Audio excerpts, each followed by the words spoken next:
We've all been told to use multi-factor authentication, MFA, on all of our accounts. It's supposed to be the magic key to staying safe online. But here's the deal. The very attacks that work on people today are getting automated and really widespread. And by 2026, they could be so common that they just blow right past your standard MFA.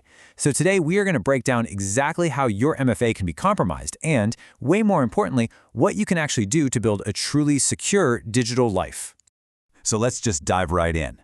You did the right thing. You set up that second security factor on all your important accounts. But does that really make you unhackable? The short answer, nope, not even close.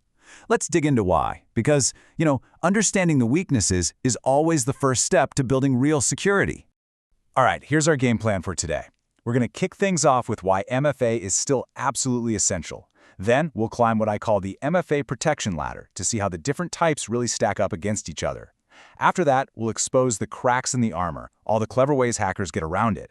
Then we get to the most important part, figuring out your personal threat model. And finally, we'll take a peek into the future and see where this is all going with a cool concept called zero trust. Okay, first things first.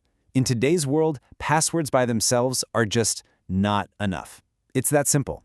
If you have an account that offers MFA and you're not using it, you are leaving a huge, critical door wide open. There's a reason it's become standard practice. So what is MFA really?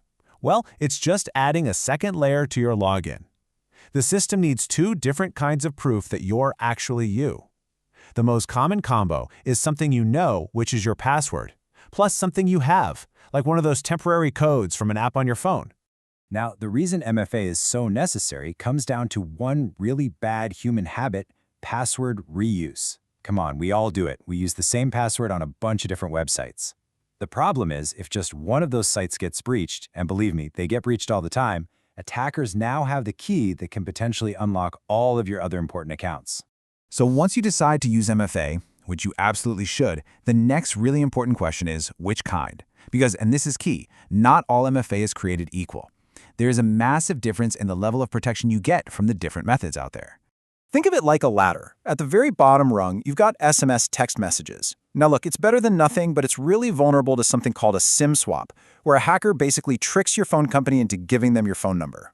A big step up from that is an authenticator app, like the ones from Google or Microsoft.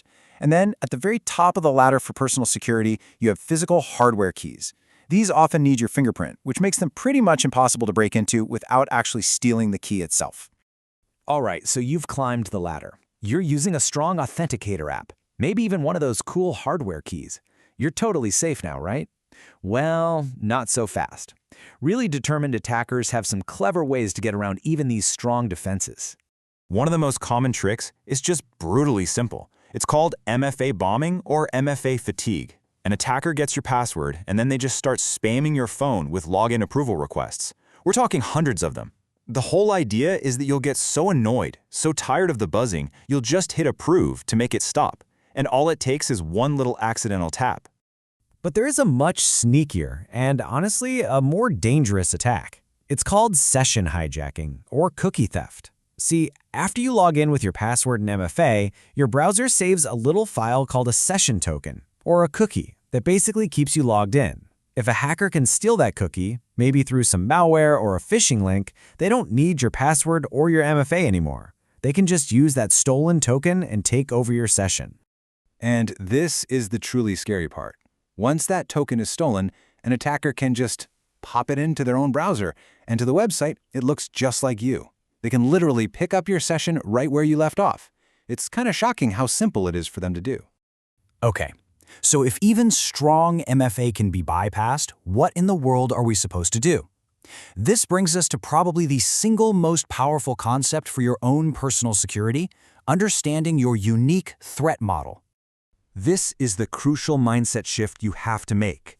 Stop asking what's the best security tool and start asking who, specifically, am I trying to protect my data from? Right? Are you worried about some random hacker on the other side of the world, a nosy ex, or maybe something even more serious? Your defense has to match your opponent. This is just a perfect analogy. For some people, the biggest threat isn't a hacker online. It could be someone they know, someone who might be in their house. In that specific case, yeah, a password written down in a physical book and hidden away might actually be more secure for them than a password manager on a computer that other people use. It is all about your specific context. So let's put a real definition on it. A threat model is just the process of thinking through three things: what you're trying to protect, who you're trying to protect it from, and how they might try to get it. That's it. Once you understand that, you can choose the right defenses for your situation instead of just using some one-size-fits-all solution that might not even work for you. Now, this same way of thinking, this idea of not trusting by default, is being used on a massive scale.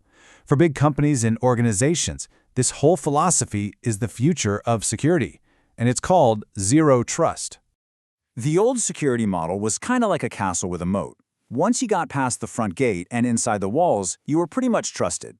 The zero trust model, on the other hand, assumes the bad guys are already inside the castle. It runs on a simple principle: never trust, always verify. Every single request to access anything is challenged and has to be authenticated, no matter where it's coming from. It doesn't matter if you're inside the network or outside, you have to prove who you are, every single time. So let's bring it all home. What do you need to remember? Number 1, passwords alone are done. You have to use MFA. 2, climb that protection ladder. Get away from SMS and move towards stronger methods like authenticator apps or hardware keys. 3, know that even the good stuff can be bypassed, so be aware of things like MFA bombing and cookie theft. And number 4, the most powerful thing you can do is to start thinking with your own personal threat model. What are you protecting and who are you protecting it from? And that's the question I want to leave you with. You now understand the principles, from the MFA ladder all the way to threat modeling. The power really is in your hands now. So take a minute and think critically about your own accounts, your own data, your own habits. What is the weakest link in your security plan? Because finding it is the very first step to fixing it.